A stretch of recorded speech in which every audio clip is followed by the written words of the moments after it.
Good morning everyone. तो आज हम सी के लिए मॉक टेस्ट के कुछ क्वेश्चंस डिस्कस करने वाले हैं, जिसमें कि मेनली वो क्वेश्चंस लिए गए हैं जिसको लास्ट टाइम पे आप अच्छी तरह से समझ सको, इजीली कर सको। वैसे तो 85 क्वेश्चंस थे, पर कुछ क्वेश्चन ज़्यादातर रिपीटेड थे। जैसे कोई एक टाइप का क्वेश्चन है, उसके ऊपर 5-6 टाइप के रिपीटेड क्वेश्चन है, तो मैंने हटा दिए हैं। कुछ अलग चैप्टर्स हैं जो आप अभी नहीं करना चाहो तो उनको भी मैंने हटा दिया है। तो मेन टॉपिक के मैंने मेन टॉपिक उठाए हैं, और आपको करना तो पूरा सिलेबस ही है, पर इन टॉपिक्स को तो कर भी सको अच्छी तरह, क्योंकि 11th-12th में अच्छी तरह करा हुआ है आप लोगों ने, और डिप्लोमा में भी थोड़ा बहुत करा हुआ है। तो इन टॉपिक्स को आप अच्छी तरह देख सकते हो। तो स्टार्ट करते हैं क्वेश्चन नंबर 1 से। ये कह रहा है भाई, इसने डिफरेंशियल इक्वेशन दे दी और कह रहा है कि डिग्री ऑफ डिफरेंशियल इक्वेशन। तो भाई सबसे पहले देख लेते हैं, ये दोनों इजी लग रहे हैं। तो इसकी डिग्री कितनी है भाई? इसका ऑर्डर 2 है और उसकी पावर 1, तो डिग्री 1। सी का 1 आना चाहिए, तो सी का 1 आना चाहिए। सी का 1 किस ऑप्शन में? सी का 1 इसमें और इसमें, तो लास्ट के 2 ऑप्शन में से कोई करेक्ट हो सकता है एक।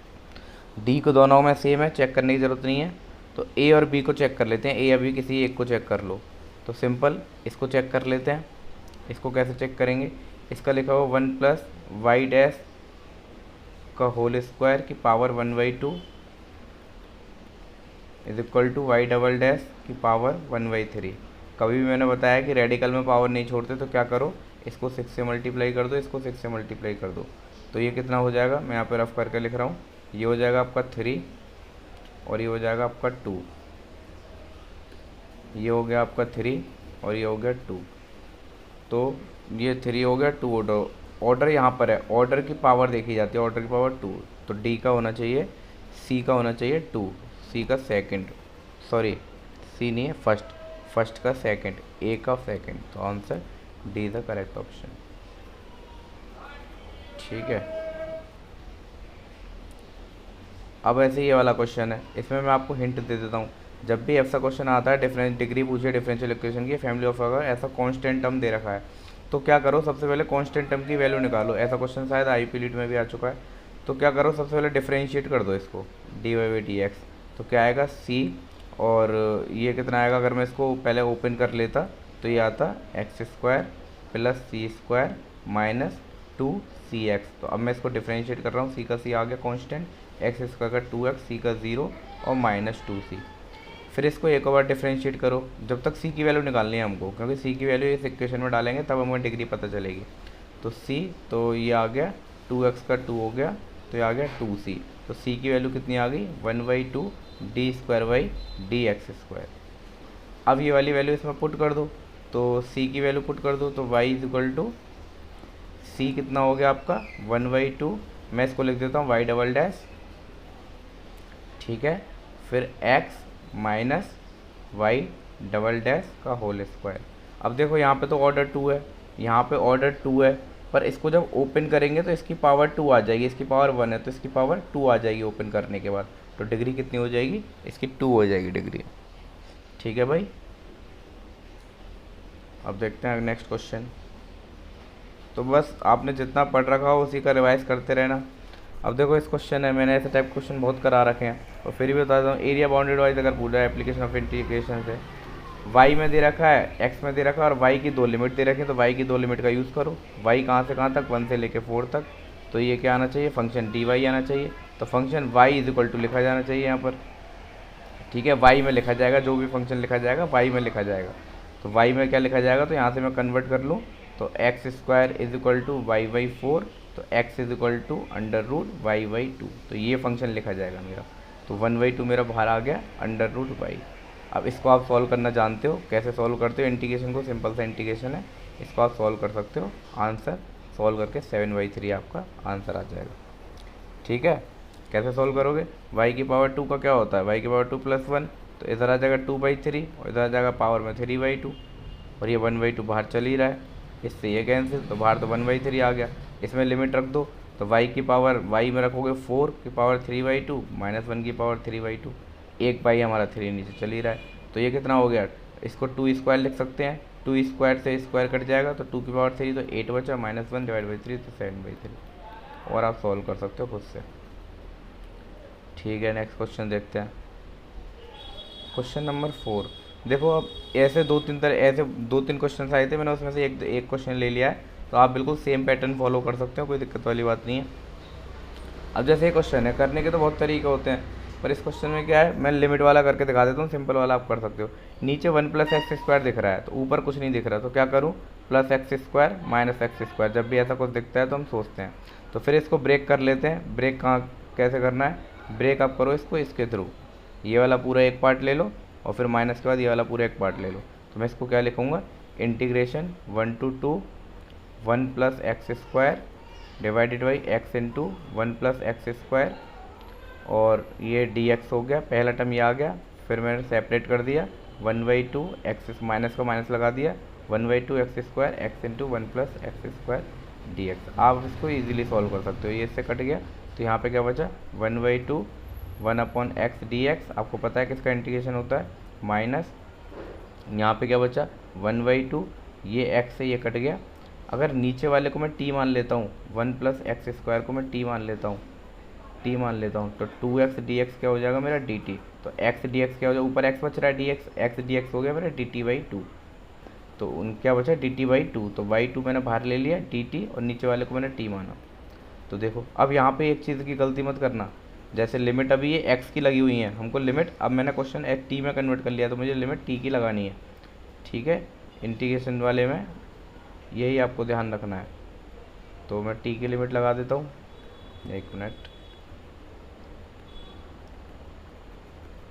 तो t की लिमिट कैसे लगेगी, हमने माना है 1+x² = t। जब x हमारा 1 था, तो x की वैल्यू 1 पुट करोगे तो t की वैल्यू कितनी आ जाएगी 2। जब x हमारा 2 था, तो x की वैल्यू 2 पुट करो तो t की वैल्यू कितनी आ गई 5। तो ये लिमिट हो गई। अब इसका पता है आपको ln x होता है लिमिट 1 से लेके 2 -1/2। इसका आपको पता है ln t होगा, और लिमिट 2 से लेके 5। आपको फिर से चेंज करने की जरूरत नहीं है t को x में, क्यों, क्योंकि आपने क्वेश्चन में t की ही लिमिट में चेंज कर लिया, क्वेश्चन पूरा t में चेंज कर लिया। डमी वेरिएबल एक प्रॉपर्टी होती है, उससे आपने पूरा ये कर लिया, तो आपको कोई इससे दोबारा चेंज करने की जरूरत नहीं है। आप इसको अब सॉल्व कर लो, तो ये कितना आएगा, ln2 -ln1, फिर आएगा -1/2 को बाहर रहने दो, इसको आएगा ln5 -ln2। तो आप इसको सॉल्व करो, ये तो 0 हो जाएगा ln1, ठीक है।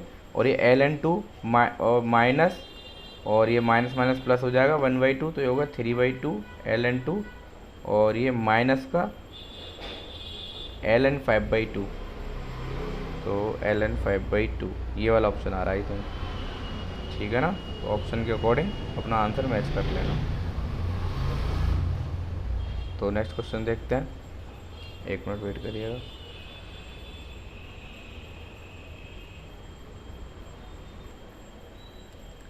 अब नेक्स्ट क्वेश्चन देखिए, ये भी बिल्कुल सेम पैटर्न का है। तो आपको क्या करना है, मैं हिंट दे दे रहा हूँ, आपको करना खुद से। ये आपको करना है x⁵ ऐड कर लेना है, और -x⁵ ऐड करना है, देन ये सेपरेट कर देना है, और ये अलग सेपरेट कर देना है, तो आपका आंसर बिल्कुल परफेक्ट आ जाएगा, ठीक है भाई। फिर उसके बाद देखिए क्वेश्चन नंबर 6। अब ये क्या कह रहा है, अब ये कह रहा है आपका कि एक हमारी टेंजेंट है ये, तो टेंजेंट दे रखा है, और आपको उस पर वो निकालना है। तो क्या करते हैं आप, सबसे पहले स्लोप के बारे में इन्फॉर्मेशन देनी है। सबसे पहले इसको डिफरेंशिएट करेंगे, dy/dx, ये स्लोप निकलता है हमारा, ठीक है। अब स्लोप निकालेंगे तो आपको कितना आएगा 21x² ही आया। अब कह रहा है कि एक बार x = 1, एक बार x = -1, पर यहाँ पे x² लगा हुआ है, तो दोनों पे स्लोप 21 ही निकल के आएगा। तो दूसरी वाली स्टेटमेंट क्या कह रही है, ये reason, the slope of the tangent at point x1 are equal. तो ये तो हमारा बिल्कुल ठीक है, दोनों इक्वल है। और पहली असर्शन क्या कह रही है, ये कह रही है कि वेयर x = 1 आर पैरेलल। तो भाई ये वाली भी बिल्कुल ठीक है, दोनों चीज़ें बता रहा है कि दोनों जो टेंजेंट जाएंगी इनसे जाएंगी वो पैरेलल होंगी, तो दोनों इसके ट्रू हैं, both A and R true, ठीक है। पहला दूसरे का करेक्ट एक्सप्लेनेशन है, ठीक है भाई। और देखते हैं क्वेश्चन नंबर 7। देखो इस टाइप के क्वेश्चन आईपी लीड में या फिर किसी में भी आ सकते हैं, ये सिंपल क्वेश्चन होते हैं। आपको कह रहा है 2/2 की मैट्रिक्स बनानी है, और जिसमें ईच एंट्री इसमें से कोई भी हो सकती है। तो पहले के लिए पॉसिबिलिटी कितनी होगी 3, दूसरे के लिए 3, इसके लिए 3, इसके लिए 3, तो कितना आ गया 3⁴। तो ये कितना आ गया 81 आंसर। और डायरेक्ट कैसा होता है कि इन दोनों का मल्टीप्लाई कर दो, जो भी ऑर्डर दे रखा है, तो कितना आ गया 4 और इसको किस में चढ़ा दो, total number of term, total number of term कितने 3, तो 3 की पावर 4 तो 81 हो गया। ठीक है,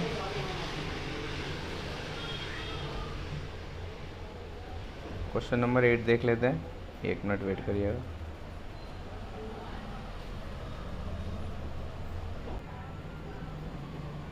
देखो अभी नेक्स्ट क्वेश्चन है, क्वेश्चन नंबर 8। तो इसमें क्या कह रहा है, इसमें आपका पूछा है इंटीग्रल पार्ट। आई थिंक मेरे हिसाब से जीआईएफ के बारे में पूछ रहा है, जीआईएफ का इंटीग्रल पार्ट क्या होता है। तो जीआईएफ ऑफ इतना क्या होता है, -2 होता है। तो इंटीग्रल पार्ट कितना हो गया इसका, -2 हो गया।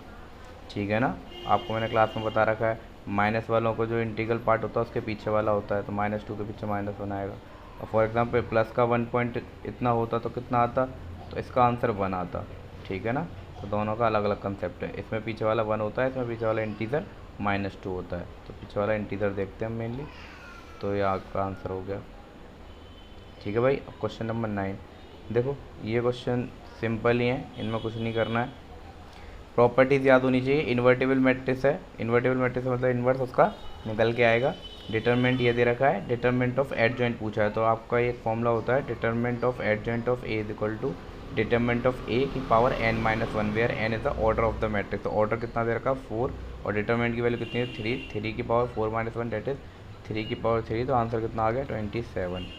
तो अब इसको ईजिली प्रॉपर्टी वाले क्वेश्चन आप इजीली कर सकते हो। तो प्रॉपर्टी देख के जाना है एक बार अच्छे से, सारी प्रॉपर्टी कराई हुई है, सब क्वेश्चन कराए हुए हैं, तो देख लेना एक बार। अब ये देखो, मैं क्वेश्चन सॉल्व तो नहीं करना चाहता, चलो कर देता हूँ आपके लिए।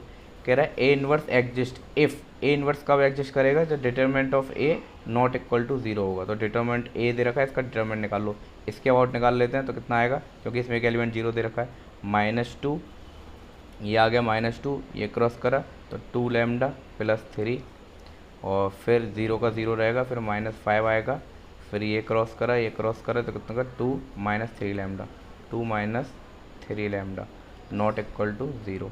इसको हम सॉल्व कर लेंगे तो आएगा माइनस का 4 लैम्डा, इधर से आएगा प्लस का 15 लैम्डा, इधर से आएगा माइनस का 6, और इधर से आएगा माइनस का 10 नॉट इक्वल टू 0। तो कितना हो गया 9 lambda is not equal to 16, तो लैम्डा नॉट इक्वल टू 11 है, 16/11। तो आंसर आपका डी ऑप्शन होगा, I think correct, 16/11 D option correct है। अब नेक्स्ट क्वेश्चन देखते हैं। तो मेनली वही क्वेश्चन करा रहा हूँ जो आप इजीली कर सकते हो, क्योंकि अभी टफ क्वेश्चंस करा दिए मैंने, इसमें कुछ ऐसे भी थे जो क्वेश्चन आपके और भी चैप्टर से थे, तो वो मैं अभी कराऊंगा तो आप फिर कंफ्यूज हो जाओगे लास्ट टाइम पे। तो अभी आपको मेनली वो पार्ट करा रहा हूँ मैं जिसमें आप इजीली स्कोर कर सको, क्योंकि डिप्लोमा का आपको पता ही है, डिप्लोमा वाले बच्चे ऐसे मैथ से कितना डरते हैं। ठीक है भाई, तो अब देखो इंटरवल में कह रहा है कि जो द फंक्शन इतना इज इंक्रीजिंग फंक्शन। तो इंक्रीजिंग फंक्शन की डेफिनेशन क्या होती है, f' ग्रेटर देन 0, वहाँ पे चेक करते हैं। तो इसका सबसे पहले f' निकाल लेते हैं। तो f' इसका निकालेंगे तो कितना आएगा, ये आएगा 3x², और इसका आएगा -3/x की पावर 4। क्यों, क्योंकि x की पावर -3 को ले जाओ, -3 + 1, तो -3 ले जाओगे तो इसका डिफ्रेंशिएशन करोगे तो कितना आ जाएगा n-1, तो -4 हो जाएगा, ऊपर माइनस बाहर आ जाता है -n, तो ये आ गई। अब ये डिफ्रेंशिएशन है ग्रेटर देन 0 होना चाहिए। तो 3 कॉमन लेके उधर भेज देंगे, तो सिंपल क्या है, अब एलसीएम ले लेंगे x की पावर 6 -1 डिवाइड बाई x की पावर 4 ग्रेटर देन 0। ठीक है, तो इसको x की पावर 1 - 6 ग्रेटर देन 0 लिख सकते हैं। इसको इधर भेज दिया हमने मल्टीप्लाई में, क्योंकि पॉजिटिव था तो मल्टीप्लाई करेंगे, कोई दिक्कत वाली बात नहीं।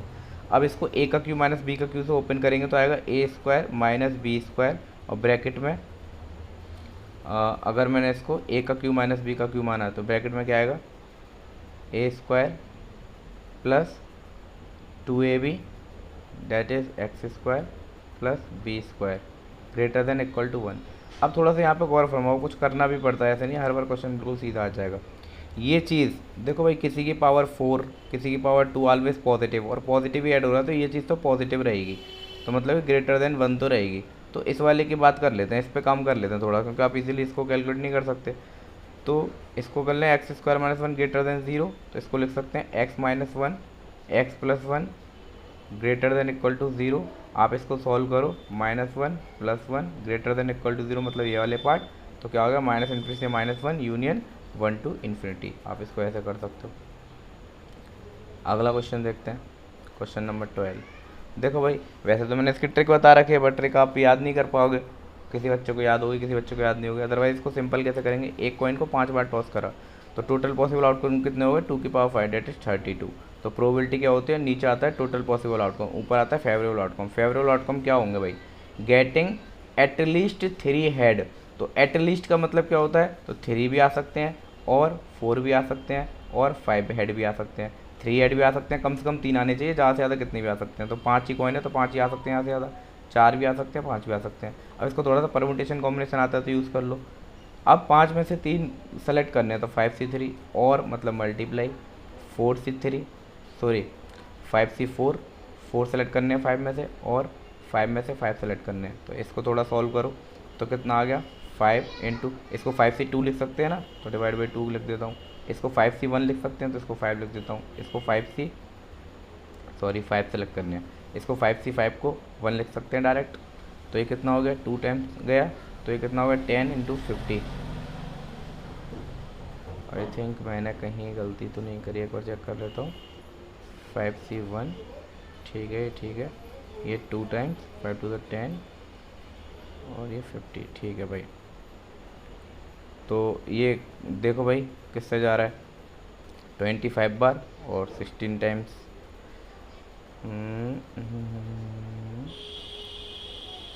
एक मिनट, इसमें मैंने कुछ गलती करी है सॉल्व करने में। 5 इंटू 4 डिवाइड बाई 5C2, 2 आ गया और इसको 5C1 लिख सकते हैं तो 5 आ गया और 5C5 तो इसको 5C0 लिख सकते हैं।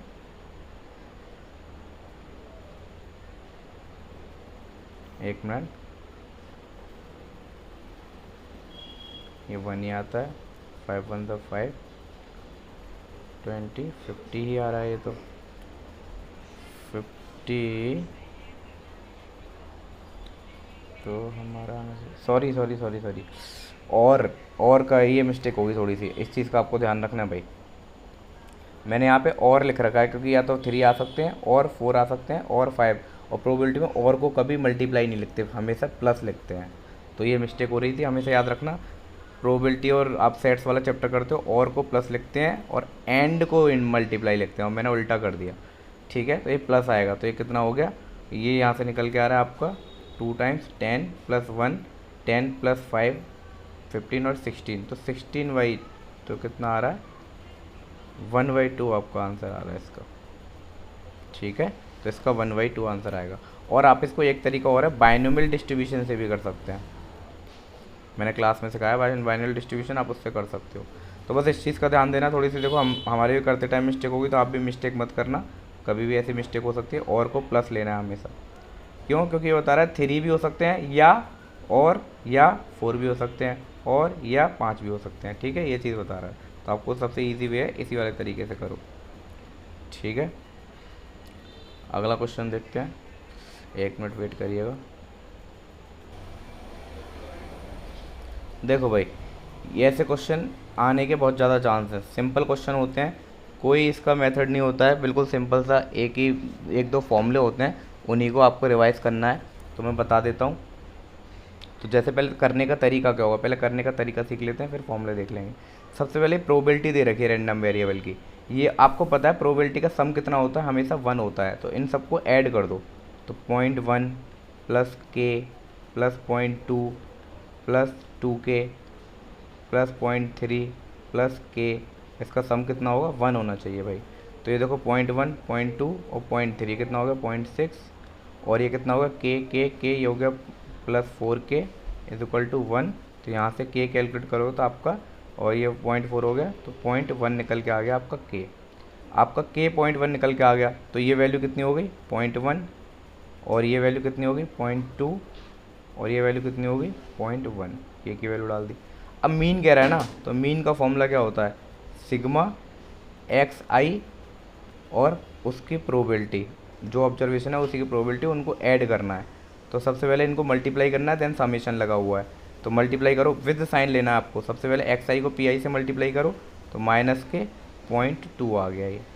फिर अगला टर्म क्योंकि समेशन करना है तो प्लस लगाया, फिर इन दोनों का मल्टीप्लाई करो तो माइनस का 0.1 आ गया, फिर इनका 0 ही आएगा, इसका मल्टीप्लाई करूँगा तो प्लस का 0.2 आएगा, फिर अगले का करूँगा 0.6 आएगा, फिर नेक्स्ट का करूँगा 0.3 आएगा। तो ये तो आपस में कट गए क्योंकि पॉजिटिव नेगेटिव है। और ये कितना हो गया 0.9 माइनस 0.1 तो 0.8 आ गया इसका आंसर। तो पॉइंट ऐसे क्वेश्चन करके मत छोड़ के मत आना, बस फॉर्मूला आपको पता होना चाहिए। एक फॉर्मूला ये है, एक स्टैंडर्ड डेविएशन का है, एक वेरिएशन का है। इसी को एक्सपेक्टेड वैल्यू भी कहते हैं, इसी को मीन भी कहते हैं। ई ऑफ निकालते हैं ना, वो अभी मैं बताऊँगा आगे, ई ऑफ एक्स। तो वो चीज़ भी आप इन फॉर्म क्वेश्चन को छोड़ के मत आना, सिंपल है, इस बार आने के चांस है इन क्वेश्चन के। अब देखो मिनिमम वैल्यू कह रहा है, ये क्वेश्चन आप कर सकते हो, फिर भी मैं थोड़ा सा हिंट दे देता हूँ आपको। सबसे पहले मिनिमम वैल्यू निकालने क्या करते हैं, सबसे पहले डिफरेंशिएट करते हैं। तो डिफरेंशिएट कर लेते हैं। तो डिफरेंशिएट करेंगे, मान लो x का डिफरेंशिएशन करा 1 ही आया, तो इसको हम ln x भी लिख सकते हैं अपने सिंपलीफिकेशन के लिए, क्योंकि हम लेंथी नहीं लिखना चाहते। तो हमारा x का 1 हो गया, तो ये ln x हो गया। 1 मिनट वेट करिएगा। x का हमने कर दिया, ln x को ऐसे ही लिख लिया। फिर नेक्स्ट टाइम x को हम ऐसे लिख लेंगे और ln x का 1/x है, तो ये कट गया। तो हमारा क्या आया 1 प्लस ln x, जिसको हम ln x 1 को क्या लिख सकते हैं, ln e भी लिख सकते हैं, प्लस इसको ln x। तो इसको मैं सॉल्व कर लूँ प्रॉपर्टी से लॉग की, तो इसको ln ex लिख सकते हैं। अब फर्स्ट डिफरेंशिएशन इक्वल टू 0 रखते हैं, जब भी हम मिनिमम मैक्सिमम वैल्यू निकालते हैं तो इसको इक्वल टू 0 रखेंगे। तो यहाँ पे ln है, तो बेसिकली बेस कितना होगा e, तो e की पावर x इक्वल टू हमने एंटी लॉग लिया, तो e की पावर 0 हमारा 1 आ गया, तो x इक्वल टू 1/e। अब देखो कोई बच्चा समझदार होगा तो वो इसका डबल डिफरेंशिएशन निकाल के चेक नहीं करेगा, क्योंकि उसको पता है मिनिमम वैल्यू दे रखे, ऑप्शन सारे डिफाइन दे रखे हैं कि सारे ऑप्शन कुछ ना कुछ दे ही रखे हैं। तो मिनिमम वैल्यू और एक्स की एक ही वैल्यू निकल रही है, मतलब इसी पे मिनिमम निकल के आएगी, तो सीधे इसी को पुट कर दो, फिर से डबल डिफरेंशिएशन करो और चेक करो। अगर 2 वैल्यू निकल के आते तो चेक करना पड़ता किस पे मैक्सिमम किस पे मिनिमम, पर एक ही वैल्यू निकल के आ रही है, ऑप्शन भी बिल्कुल ठीक ठीक दिए हैं, तो इसी पे चेक कर लो। अब एक्स की वैल्यू पुट कर दो, तो कितना आएगा 1/e, और सॉरी हाँ 1/e ln e और 1/e। तो इसको लिख सकते हैं e की पावर -1, -1 को बाहर भेज सकते हैं, तो आंसर क्या है 1/e, क्योंकि -1 बाहर आ गया, 1/e हमारा पहले से, और e ln e कितना हो जाता है 1, तो आंसर हमारा ये आ गया। ठीक है, तो ऐसे आपको इजी क्वेश्चन पहले पकड़ने हैं, क्योंकि आप पहले ही टफ क्वेश्चन कर लोगे डीमोटिवेट हो जाओगे, उससे अच्छा इजी क्वेश्चन करो। देखो हिंट दे देता हूँ, पूरा सॉल्व नहीं कराऊंगा। इसको आपको पता है tan inverse a plus tan inverse b क्या होता है, tan inverse a plus b, तो a इसको a मान लेते हैं, इसको b मान लेते हैं, a plus b divide by 1 minus A B, तो x प्लस 1 और x minus 1 is equal to tan inverse 8/31। तो आप इसको फिर सॉल्व करिए, ये -1 + 1 कट गया, तो ऊपर बचा 2x, और tan inverse tan x compare करेंगे तो tan इनवर्स x से tan इनवर्स x एक तरीके से हट जाता है, वैसे हटता नहीं है पर हम कह देते हैं हट जाता है क्योंकि कंपेरिजन कर रहे हैं हम। तो नीचे आएगा 1 माइनस एक्स स्क्वायर, और इसको खोलेंगे एक्स स्क्वायर माइनस 1 स्क्वायर, तो ये प्लस हो जाएगा, +1 इज इक्वल टू 8/31। तो 2 से ये 4 टाइम्स गया। ठीक है, इसको सॉल्व कर लो, तो ये कितना आया x/2 माइनस एक्स स्क्वायर और 4/31। तो इसको थोड़ा सा सॉल्व कर लेते हैं, तो ये आएगा 31x प्लस 4x स्क्वायर, और ये 8 माइनस का 8 इज इक्वल टू 0। अब इसके फैक्टर बना लो, इसको पहले ठीक से लिख लो। अब फैक्टर बना लो, मुझे तो दिख रहा है भाई 32 और 1 एक फैक्टर बना। आप अगर जानते तो ये वाला मेथड, अदरवाइज आप अपने उसी से बनाओ। फिर इसका अपोजिट साइन आएगा, इसने इसको देखा, फिर ये क्या आएगा, अपना साइन इसने सेम रखेगा, मतलब चेंज कर लेगा, +1 डिवाइड बाई 4। तो एक ऑप्शन आया माइनस का 8, एक आया 1/4। तो कौन सा ऑप्शन है, 1/4 है, बस टिक करके आ जाओ फटाफट से। तो tan इनवर्स वाली प्रॉपर्टी मैंने क्लास में ही बता रखा है, बहुत इंपॉर्टेंट रहती है, ज़्यादातर ये पूछता है इनवर्स में। अब देखो ये क्वेश्चन है सिंपल, आपको कोई 2 पेयर बना लेना, जैसे ये tan इनवर्स से tan इनवर्स भी लगा देना, फिर ये पेयर बना देना। यहाँ से एक tan इनवर्स में टर्म निकल के आएगा, मान लो b निकल के आता है, यहाँ से भी प्लस होगा, फिर यहाँ से एक टर्म निकल के आएगा, मान लो tan इनवर्स a आता है, फिर इन दोनों में दोबारा से आइडेंटिटी लगा देना, आपका आंसर निकल के आ जाएगा जो भी होगा। ठीक है, उसके बाद ये देखो भाई, ऐसे क्वेश्चन क्लास में करा चुका हूँ। सेक इनवर्स, जब भी सेक इनवर्स में थीटा माइनस आता है तो इसको कभी भी डायरेक्ट ओपन नहीं करते, इसको करते हैं पाई माइनस, प्रिंसिपल वैल्यू पूछ रहा, पाई माइनस सेक इनवर्स। अब थीटा हमने पॉजिटिव कर लिया। ठीक है, ये वैल्यू किस पर होती है, तो ये वैल्यू होती है π/3 पर, 60 डिग्री पर होती है ना, π/3 पर माइनस पाई, तो कितना हो गया 3π 2π/3। तो बस ऐसे सिंपल क्वेश्चन है। तो पहले ऐसे क्वेश्चन को ही पकड़ना है आपको जो आप इजीली कर पाओ। ऐसा नहीं है कि टफ क्वेश्चन के चक्कर में इजी क्वेश्चन भी छोड़ दो, क्योंकि ज़्यादातर इजी क्वेश्चन ही आएंगे। अब देखो कितना सिंपल क्वेश्चन है, अगर कोई बच्चा समझ सकता है। तो ए गिवन मैट्रिक्स दे रखे, 4 ऑर्डर की दे रखे, एडजॉइंट ऑफ ए।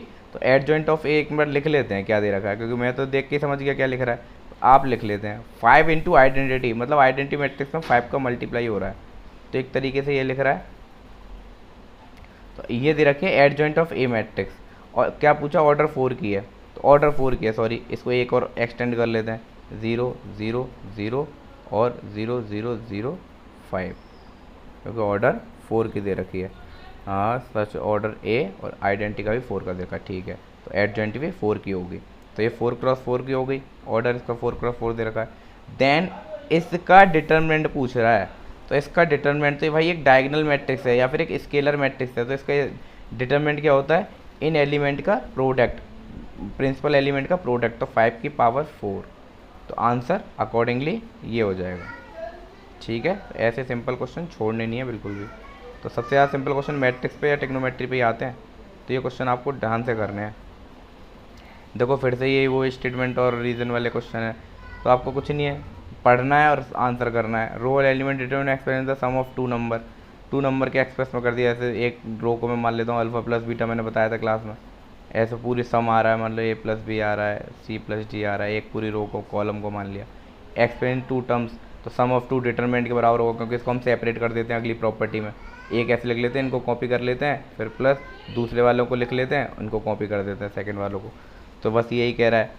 तो पहला वाला ठीक है, the value of the determinant obtained by the sum of the product of the element. आपको पता ही है, को फैक्टर को क्या करते हैं, करस्पॉन्डिंग एलिमेंट से प्रोडक्ट करते हैं तब निकलता है, तो दोनों ट्रू हैं, इसमें कोई दिक्कत वाली बात नहीं, ठीक है। क्वेश्चन नंबर देखो भाई, यूनिक सॉल्यूशन कह रहा है। तो यूनिक सॉल्यूशन कब निकलता है, जब लाइन इंटरसेक्टिंग होती है, तभी तो एक सॉल्यूशन निकलता है। तो इंटरसेक्टिंग लाइन कब होती है, जब a1/a2 not equal to b1/b2 होता है, क्योंकि दो लाइन दे रखी हैं। सिंपल रेशियो मेथड लगाएंगे। तो देखो इसमें a1/a2 1/2 है, इसमें 1/2 है, इसमें तो इक्वल है भाई, तो ये तो नहीं होंगी। इसमें 1/3 है, इसमें भी 1/3 है, ये भी नहीं होंगी। इसमें 1/4 है, इसमें 1/4 है, ये भी नहीं होंगी। लास्ट ऑप्शन और चेक कर लेते हैं। देखो भाई इसमें 2/3 है, नॉट इक्वल टू 5, तो यही ऑप्शन आपका करेक्ट है। तो बस ऐसे ही क्वेश्चन आपको सेलेक्ट करना है सबसे पहले। और भी क्वेश्चन ऐसे थे, ऐसे नहीं है मैंने कम क्वेश्चन लिए हैं, और भी क्वेश्चन ऐसे थे, पर इसलिए नहीं लिए वो क्वेश्चन, क्योंकि क्या है ना, उन क्वेश्चन से करने से कोई फ़ायदा नहीं है तुम्हारा। क्यों, अगर आप देखोगे, अगर उन क्वेश्चंस को करते हो आप इजीली, क्योंकि देखो एक ही क्वेश्चन के, जैसा मैंने इंटीग्रेशन का दिखाया, एक ही के 3 तरह के क्वेश्चन थे, आगे डिफरेंशिएशन एक ही के 5-6 तरह के क्वेश्चन है, और जो मीन वाला करा था आपने बीच में, उसके 5-6 क्वेश्चन है। तो रिपीटेड क्वेश्चन है, उन्होंने एक तरह के डाले हुए हैं बताने के लिए कि इस टाइप के क्वेश्चन आ सकते हैं। तो आपको यही नहीं मानना कि यही क्वेश्चन आएंगे, आपको तो इस टाइप के क्वेश्चन आ सकते हैं। तो क्वेश्चन के वेरियंट पकड़ो, कोशिश करो करने की। अब कह रहा है डिसकंटिन्यूटी, नंबर ऑफ डिसकंटिन्यूटी कितनी होंगी। भाई सबसे पहले ये देख लेते हैं कंटिन्यूस है कि नहीं। अगर कंटिन्यूस है तो फिर डिसकंटिन्यूटी होगी क्यों, ठीक है। कंटिन्यूटी कैसे चेक करते हैं, limit x tends to a f of x is equal to f of a होना चाहिए, पहली बात। अब यहाँ पे 2 पार्ट में दे रखा है, तो LHL बराबर RHL होनी चाहिए इसके लिए। तो LHL RHL देख लेते हैं कैसे। अब LHL RHL कहाँ से निकलेगी भाई, दोनों चीज़ यहीं से निकलेंगी, आपको क्लास में समझा रखा है कैसे। और f ऑफ a कहाँ से निकलेगा, ये तो f ऑफ a की वैल्यू कितनी हो गई, f ऑफ a की वैल्यू तो 4 दे रखी है, मतलब LHL RHL की वैल्यू 4 होनी चाहिए। तो देखो सिंपल सा फॉर्मूला दे रखा है, इसमें LHL में लिमिट 0 माइनस पुट करेंगे तो 0 पुट करेंगे तो 3 आएगी, ये भी 3 आएगी। तो ये तो बराबर आ रही है, लिमिट तो एग्जिस्ट कर रही है, पर ये बराबर नहीं आ रहा, इक्वल नॉट इक्वल टू 4 क्या आ रहा है, तो डिसकंटिन्यूटी दिखा रहा है। तो नंबर ऑफ डिसकंटिन्यूटी 1 हो जाएगी, ठीक है। चेक कर लेना आप एक बार, कंटिन्यूस नहीं है मतलब डिसकंटिन्यूस फंक्शन है।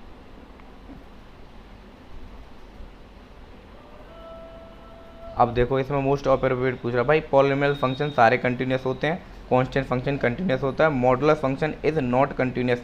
तो ये ऑप्शन तो गलत है, मॉडुलस फंक्शन कंटिन्यूस होता है, उसका ग्राफ ऐसा होता है, तो ये कंटिन्यूस फंक्शन होता है पूरा, तो ये ऑप्शन तो गलत है आपका।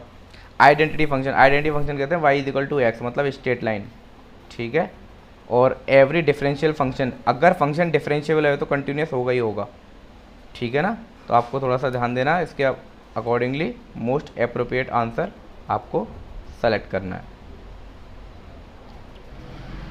क्वेश्चन नंबर 32, देखो ये भी फिर मैक्सिमम वैल्यू वाला है, डिफरेंशिएट कर लो इसको। डिफ्रेंशिएट कितना निकल के आया, एफ डैश कितना निकल के आएगा 6x² माइनस 24। फिर क्या करते हैं, इक्वल टू 0 पुट करते हैं, तो यहाँ से क्या आ गया x² माइनस 4 इक्वल टू 0, तो x कितना आ गया +-2 निकल के आ गया।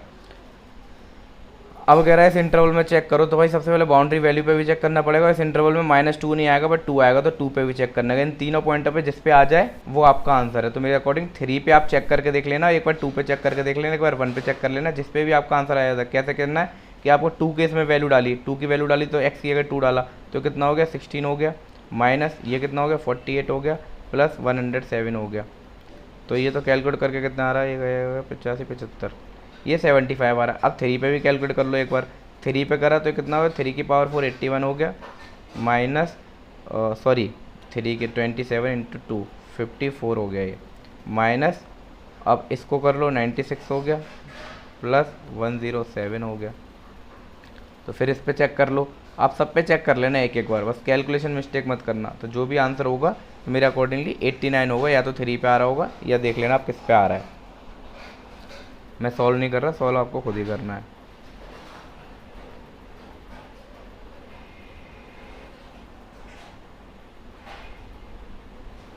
अब देखो ये क्वेश्चन मैं समझा देता हूँ। सबसे पहले आपको ये आइडिया होना चाहिए, y इक्वल टू एक्स की लाइन ऐसी होती है, y equal to minus X की लाइन ऐसे होती है। तो सबसे पहले एक लाइन ऐसे जा रही होगी, ये ओरिजिन से पास होती है। साफ साफ ग्राफ नहीं बना, एक बार फिर से कर देता हूँ।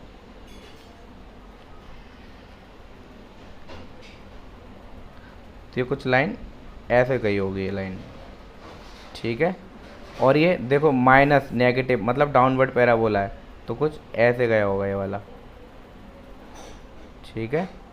तो एक तो ये पॉइंट, अब मान लो x में टर्म रख रहे हो तो क्या रखोगे, एक फंक्शन x का इंटीग्रेशन, एक फंक्शन x का पहला फंक्शन माइनस दूसरा फंक्शन क्या है -x है, तो ये +x हो जाएगा, और इसका dx। अब लिमिट की x की रखनी पड़ेगी क्योंकि आपने x में करा है ना पूरा क्वेश्चन, तो लिमिट x की रखोगे। तो एक लिमिट तो ये हो गई और एक लिमिट x की ये निकल के आएगी। तो इनका इंटरसेक्शन पार्ट आपको ये वाला एरिया फाइंड आउट करना है। तो इंटरसेक्शन पार्ट कैसे फाइंड आउट करेंगे, y की वैल्यू -x इसमें रख दो, तो -x इसमें रख दिया, तो आप इसको सॉल्व करो तो x की वैल्यू 3 निकल के आएगी। सॉल्व कर लो, -2x उधर चला जाएगा तो ये -3x हो जाएगा, ये -x² होगा, माइनस से माइनस कट गया, x कट गया, तो x इक्वल टू 3 आ गया। तो लिमिट क्या होगी 0 to 3। बस इसको सॉल्व करो, आंसर मिल जाएगा आपको। सॉल्व करना आप पे आता है, सॉल्व करना मेरा काम नहीं है, सॉल्व आप करो, ठीक है। अगर सॉल्व करना ही नहीं आता तो लास्ट में आप सॉल्व तो करना सीख नहीं सकते, आप तो सिर्फ कंसेप्ट सीख सकते हो। अब ये क्वेश्चन है, देखो इस क्वेश्चन में आपको कुछ नहीं करना, क्या करना है आपको 1 - x = t पुट कर देना है, ठीक है। तो यहाँ से आप देखोगे 1 - t = क्या आ जाएगा x, तो यहाँ पे x की वैल्यू क्या रख सकते हैं 1 - t, बस थोड़ा सा आपको चेंज करना था और कुछ नहीं करना था। और 1 - x की वैल्यू t की पावर n, क्यों, क्योंकि देखो हम इसको सॉल्व पावर n करते या फिर इसको सॉल्व करते तो ज़्यादा अच्छा रहता, पर लिमिट चेंज कर लेना इसके अकॉर्डिंगली। जब x 0 था तो t हमारा 1 था, और जब हमारा x 1 था तो t हमारा 0 था, तो लिमिट हमारी इस बार ये हो गई। अब आपको इसको सॉल्व करना है, इसको आप इजीली सॉल्व कर सकते हो। कैसे, अब आपको बच्चे इसमें भी सोच रहे होंगे कैसे सॉल्व करना है, भाई मल्टीप्लाई कर दो सीधे इसका, तो ये t की पावर n हो गया, और माइनस ये कितना हो गया t की पावर n, और ये +1। t की पावर n का पता ही है आपको, x की पावर n का कैसा होता है, ऐसे t की पावर n का, t की पावर n +1 का कैसा होता है, ऐसे इसका। तो आपका ऑप्शन निकल के आ जाएगा, लिमिट आपका 1 से 0 चल ही रही है। बस इतना सिंपल सा क्वेश्चन था, बस आपको थोड़ा सा अरेंज करना था और कुछ नहीं था। अब देखो नेक्स्ट क्वेश्चन देखते हैं, नेक्स्ट क्वेश्चन नंबर 32। अब देखो भाई ये क्वेश्चन मैंने ऐसा ही बिल्कुल सेम क्वेश्चन हो सकता है 4 और 9 की जगह कुछ और लिया हो, पार्शियल इंटीग्रेशन कराया है, पार्शियल फ्रैक्शन वाला, उसमें लास्ट क्वेश्चन मैंने ऐसे ही कराया, लास्ट के 2 क्वेश्चन, तो आप उनको फॉलो करिए, इसको पार्शियल फ्रैक्शन ब्रेक करिए और आंसर लेके आइए। तो आपको सबसे पहले p और इसकी वैल्यू निकल के आ जाएंगी। आपको नीचे देखने से पता चल रहा है कि यार इसमें ब्रेक हो रहा था, आगे आगे 10 का ही बनेगा, 10 इनवर्स का। आप मैंने बताया भी, सिखाया भी, पार्शियल फ्रैक्शन में ब्रेक करिए और आपका आंसर निकल के आ जाएगा। p और q की वैल्यू निकल के आएंगी, जो भी इनको माइनस करके इसका आंसर बताना है। मैं करा चुका हूँ ऐसा क्वेश्चन, फिर से नहीं करा रहा, ठीक है। तो आपको खुद से करना है, ठीक है भाई।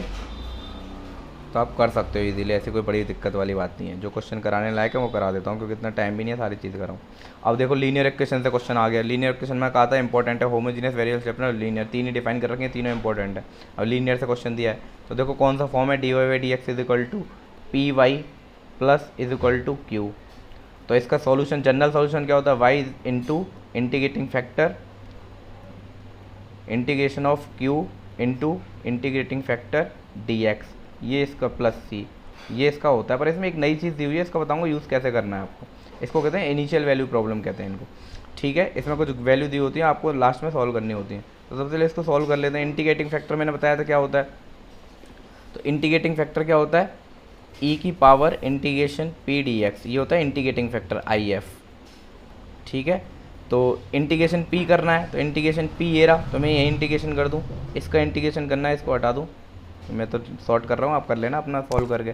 तो इसका इंटीग्रेशन करना है कैसा, नीचे वाले को टी मान लूँ तो ऊपर वाला डी टी हो गया, तो 1/t, तो ई की पावर क्या आ जाएगा, ई की power ln 1 plus X square आ जाएगा, ठीक है। आप कर लेना, मैंने कर लिया है, ठीक है। तो ये ई की पावर ln ये 1 हो जाता है, तो ये क्या बचा 1 प्लस एक्स स्क्वायर, तो इंटीग्रेशन फैक्टर क्या हो गया 1 प्लस एक्स स्क्वायर, यहाँ पर पुट कर दो 1 प्लस एक्स स्क्वायर। अब क्यू कितना है भाई, ये हमारा क्यू होता है, कंपेयर करो इससे नीचे वाले इक्वेशन से, तो 1/एक्स स्क्वायर प्लस 1 का होल स्क्वायर और 1 प्लस एक्स इंटीग्रेटिंग फैक्टर को मल्टीप्लाई डी एक्स प्लस सी, तो ये आपस में कट गए, एक बार कट गया, ठीक है। तो आपको बस अब थोड़ा सा सॉल्व करना है। देखो भाई मैं बता देता हूँ,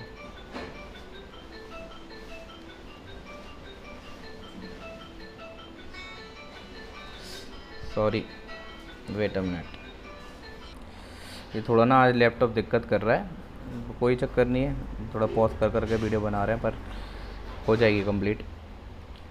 देखो भाई ये तो आपको पता ही है भाई, इसका इंटीग्रेशन क्या होता है सबको पता है, बच्चा बच्चा जानता है, अगर इंटीग्रेशन पढ़ा है तो tan इनवर्स एक्स होता है, तो टेंशन वाली कोई बात नहीं है, tan इनवर्स एक्स प्लस सी। अब इस चीज़ का यूज़ करो, उसने दिया है वाई ऑफ एक्स होता है एक तरीके से, पर उसने क्या दिया है Y of 0 is equal to 0, तो मतलब x की वैल्यू भी 0 है और y की वैल्यू भी 0 है, तो x और y की वैल्यू 0 पुट करेंगे तो c की वैल्यू 0 निकल के आ गई। अब c की वैल्यू 0 निकल के आई है, वो इसमें फिर से पुट कर देते हैं, मेन इक्वेशन होती है, तो मेन इक्वेशन हमारी यही है, c की वैल्यू 0 पुट करेंगे तो ये खत्म हो जाएगी, तो हमारा आंसर क्या निकल के आया ये। तो आप इसके अकॉर्डिंग इसको नीचे ले जाइए, तो 1 नीचे आ जाएगा tan inverse 1 plus X square, तो ये वाला ऑप्शन है। तो आपको अगर ऐसा हो सकता है यहाँ पे x की वैल्यू 1 दे देता तो y की वैल्यू 0 देता, x की वैल्यू 1 पुट करते, y की वैल्यू 0 पुट करते, और c की वैल्यू कुछ निकल के आती है वो पुट कर देते, तो उसके अकॉर्डिंगली आपका आंसर निकल के आता 34। देखो भाई दो वेक्टर दे रखे हैं, p की वैल्यू पूछिए परपेंडिकुलर वेक्टर कौन से होते हैं, जिनका डॉट प्रोडक्ट 0 होता है। डॉट प्रोडक्ट कैसे निकालते हैं, i का एलिमेंट के साथ मल्टीप्लाई तो 3 हो गया, प्लस करते हैं j का j के साथ 2p हो गया, प्लस 27 हो गया, k का k के साथ इज इक्वल टू 0, तो कितना हो गया p इज इक्वल टू ये 30 इधर गया 30/2 माइनस का 15। तो बस ये सिंपल से क्वेश्चन है। देखो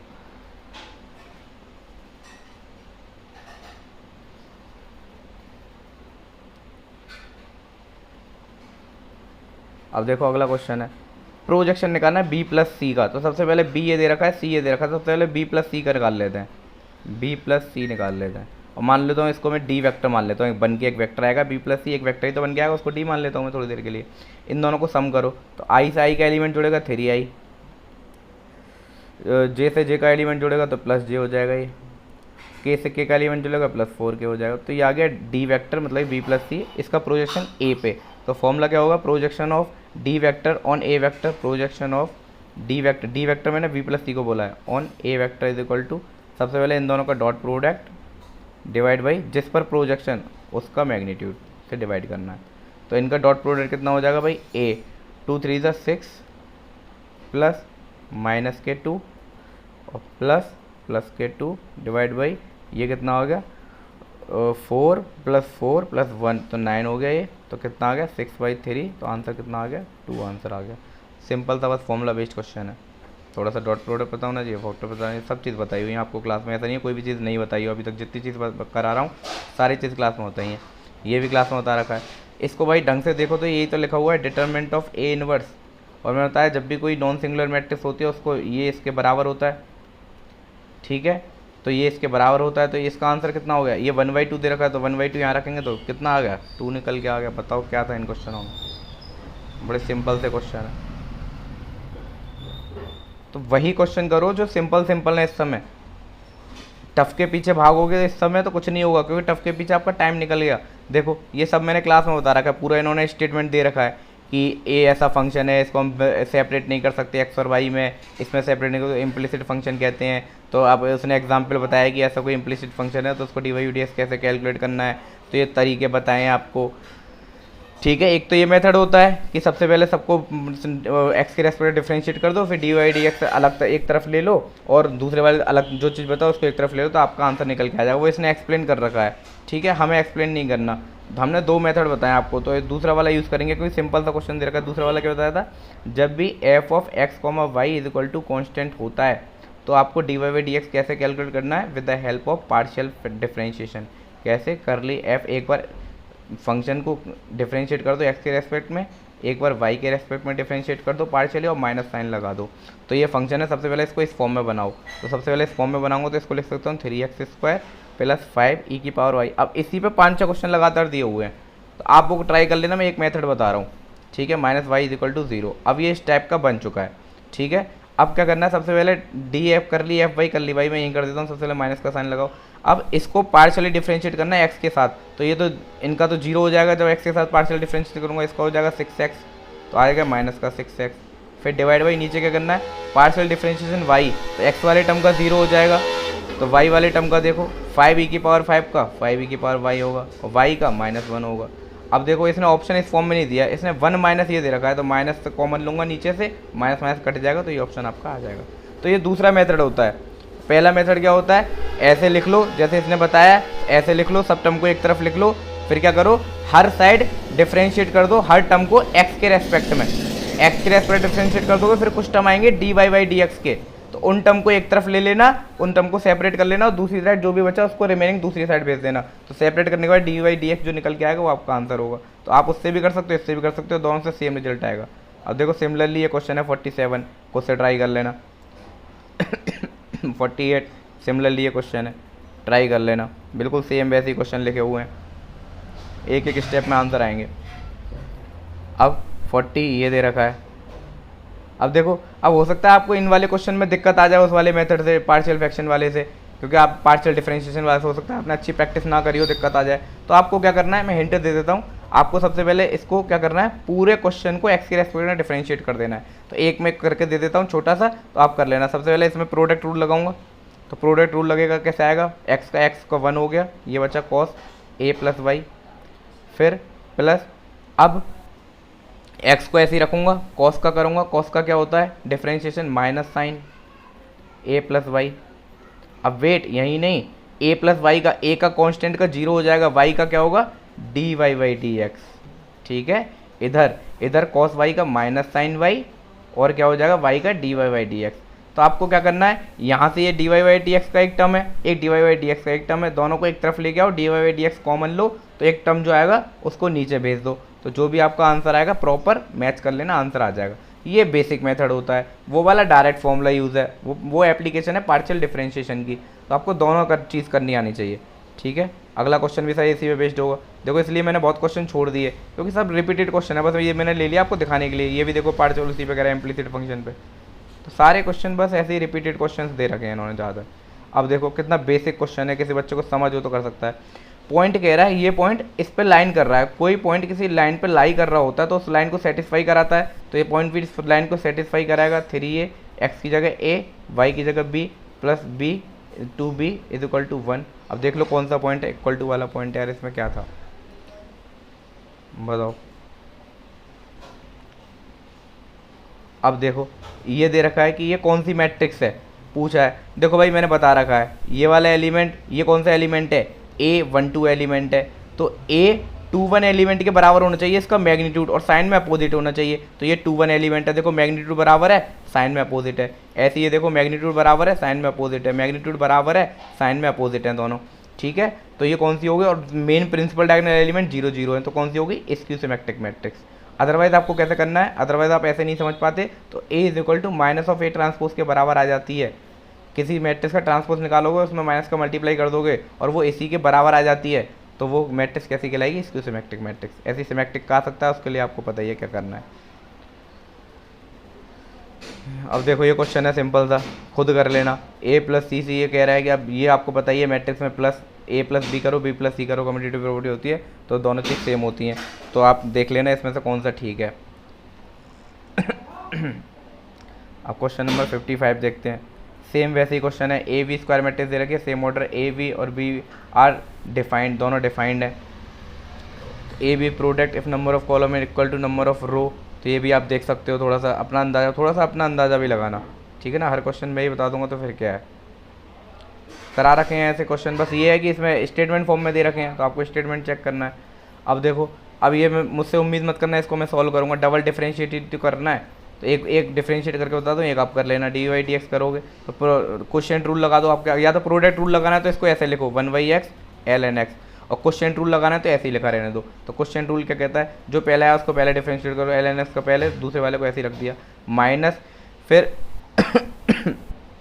फिर क्या करो, अब दूसरे वाले का डिफरेंशिएट करो, x का 1 होगा, ln x को ऐसे ही रख दो, और नीचे वाले का होल स्क्वायर कर दो।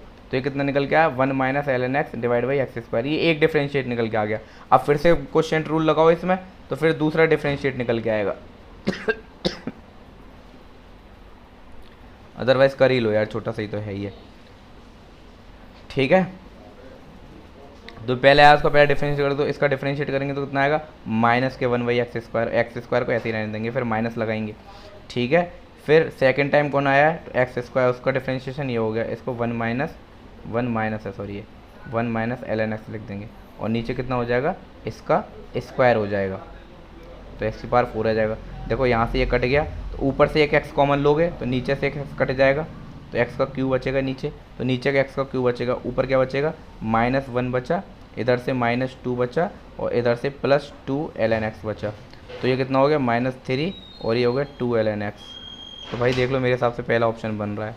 आप खुद भी कर सकते हो, हर क्वेश्चन नहीं कराऊंगा मैं, आप देख लो एक बार। वैसे मैंने कर दिया सॉल्व, पर आप देख लो। क्रिटिकल पॉइंट देखो, सबसे सिंपल तरीका, सबसे पहले क्रिटिकल पॉइंट निकालने के डिफरेंशिएट करते हैं, डिफरेंशिएट कर लो, 3x square minus 4x + 1 equal to 0। अब क्रिटिकल पॉइंट जब होता है, जब इक्वल टू 0 बनाएगा, तो आप ऐसा नहीं है इसके रूट निकालने बैठ जाओ, चेक कर लो यार एक बार, ऑप्शन से भी तो अटेंड ट्रायल कर लो ना। ऑप्शन दे रखे हैं, किस लिए दे रखे हैं ऑप्शन, ये थोड़ी ना है कि MCQ बस आने के बाद ही चेक करोगे। अब देखो 0 डाल के देखो, तो 0 डालेंगे तो ये कभी 0 के बराबर नहीं होगा, तो 0 वाला ऑप्शन तो हो नहीं सकता। अब 1 भी डाल के देख लो, 1 चेक करा तो ये 1 3 हो जाएगा, ये 1 हो जाएगा, ये -4 हो जाएगा, तो ये 1 पे तो 0 बना रहा है, तो मतलब 1 वाले ऑप्शन हो सकते हैं, तो तीनों में से कोई भी ऑप्शन हो सकता है, तो ये ऑप्शन तो होगा नहीं। अब 1 वाला ये भी हो सकता है, ये भी हो सकता है, तो इसमें भी 3 आ रहा है, इसमें भी 3 आ रहा है। एक बार पहले 3 पे चेक कर लेते हैं, 3 पे हो रहा है कि नहीं। 3 पे देखो भाई, ये 3 के पावर 3 हो जाएगी, 27 -12 + 1 किसी एंगल से बराबर नहीं आ रहा, तो 3 वाला ऑप्शन नहीं हो सकता, 3 वाला ऑप्शन नहीं हो सकता। तो एक ही ऑप्शन बचा है, 1/3 रख के देख लो, 0 सेटिस्फाई कर जाएगा, आंसर आ गया। क्या था इन क्वेश्चनों में, तो तरीके बदलो, क्वेश्चन करने की ज़रूरी नहीं है, एक ही तरीके से करते रहो, क्वेश्चन अच्छे से करके आओ। ये देखो, ये फॉर्मूले आपको क्वेश्चन दे दिया है, ये आपको ये बताना चाह रहा है कि आपको ये सारे फॉर्मूले आने चाहिए। इनकरेक्ट पूछा है, तो भाई ये फॉर्मूला होता है, करेक्ट है ये फॉर्मूला, ये फॉर्मूला होता है, करेक्ट है ये फॉर्मूला, ये फॉर्मूला होता है, करेक्ट है ये फॉर्मूला, ये इनकरेक्ट है, यहाँ पे +b भी आना चाहिए करेक्ट होने के लिए, तो ये इनकरेक्ट दे रखा है। तो आपको ये बताया कि ये सारे फॉर्मूले आपको आने चाहिए, इनका यूज़ करा सकता है, तो आपको थोड़ा सा ध्यान देना है, ठीक है ना। एक चैप्टर पूरा डिफाइन कर रखा है उसने, प्रोबेबिलिटी डिस्ट्रीब्यूशन, वो यही चैप्टर है जो हम मीन निकाल रहे हैं, कभी वेरिएंस निकाल रहे हैं, कभी एक्सपेक्टेड वैल्यू निकाल रहे हैं, ये सारा वही चैप्टर है। ये देखो फॉर्मूला होता है वेरिएंस निकालने का, ये फॉर्मूला होता है, ठीक है, स्टैंडर्ड डेविएशन का ये होता है। तो ये सब चीज़ आपको पता होनी चाहिए, थोड़ी ना बार बार कोई तुम्हें बताएगा, ये खुद से पता होना चाहिए। सिलेबस देखो और देखो एक बार करके। अब देखो ये क्वेश्चन मैं आपके लिए छोड़ दूँ होमवर्क में, कुछ नहीं है। मॉड कह रहा है, जब भी मैंने बताया था मॉड x < a होता है, तो ये क्या होता है, इसको ऐसे कर लेते हैं, कैसे कर लेते हैं, x इसको क्या लिखते हैं मैंने आपको बता रखा है, x > -a से a। तो इसमें इसको चेंज कर दो तो क्या आ जाएगा, x + 2 < 5 और > -5। तो एक बार इसको सॉल्व कर लो, तो x < ये कितना आ जाएगा 3, और एक बार इसको सॉल्व कर लो तो यहाँ से कितना आ जाएगा, x > -7। तो अब देख लो इंटरसेक्शन पॉइंट, तो ये कितना हो गया 3 -7 और ये 3, तो -7 से बड़ा होना चाहिए और 3 से छोटा होना चाहिए। तो आपको दिख गया कौन सा इंटरसेक्शन आ रहा है, ठीक है ना भाई साहब, पहला पॉइंट आ रहा है। और क्लोज इंटरवल है, देखो इक्वल टू का साइन है इसलिए क्लोज इंटरवल। तो बस होपफुली आप अच्छा ही करके आओगे पेपर, जितना आ जाए उतना कर लो। आज हमारी मुलाकात बहुत दिनों बाद हुई है, उससे कोई फ़र्क नहीं पड़ता है। और जो बच्चा मुझसे पढ़ा हुआ है, जिसने मतलब देख रखे हैं सारे क्वेश्चन, तो उसको पता चल गया होगा जितने क्वेश्चन कराए हैं इतने उसी टाइप के हैं। और बहुत क्वेश्चन मैंने छोड़े हुए हैं, जानबूझ के छोड़े हुए हैं, क्योंकि रिपीटेड क्वेश्चन थे। जैसे वो मीन वाला क्वेश्चन है, उसमें किसी में वेरियंस निकालना होगा तो बस आपको फॉर्मुला पुट करके तो निकालना है। मैंने मेथड बता दिया, सबसे पहले प्रोबेबिलिटी कैलकुलेट करो, के की वैल्यू निकाल लोगे, के की वैल्यू निकालने के बाद उसमें डाल दो, फिर उसके जो फॉर्मूले होते हैं उसके अकॉर्डिंगली उसको सॉल्व कर लो। ऐसे डिफरेंशिएशन के बहुत सारे क्वेश्चन, ऐसे इंटीग्रेशन के बहुत सारे क्वेश्चन रिपीटेड, मैट्रिक्स और ट्रिग्नोमेट्री के सिंपल क्वेश्चन आए हैं, इन्वर्स के ऊपर क्वेश्चन आए, इन्वर्स पे ध्यान देना है आपको। तो इन्वर्स की जो प्रॉपर्टी बताई है मैंने, जब भी सेन थीटा के अंदर माइनस आ जाता है इन्वर्स में, तब क्या करना होता है, टेन के इन्वर्स क्या होता है, sine inverse X plus sine inverse Y क्या होता है, ये सारी चीज़ें आपको पता नहीं चाहिए। प्रिंसिपल वैल्यू क्या होती है, सब चीज़ें आपको पता होना चाहिए। अच्छे से पेपर दे के आना, बिना टेंशन के पेपर दे आना, कोई डरने की बात नहीं है। जितने क्वेश्चन आते हैं उतने करके आना, सबका अच्छा होगा। All the best, thank you.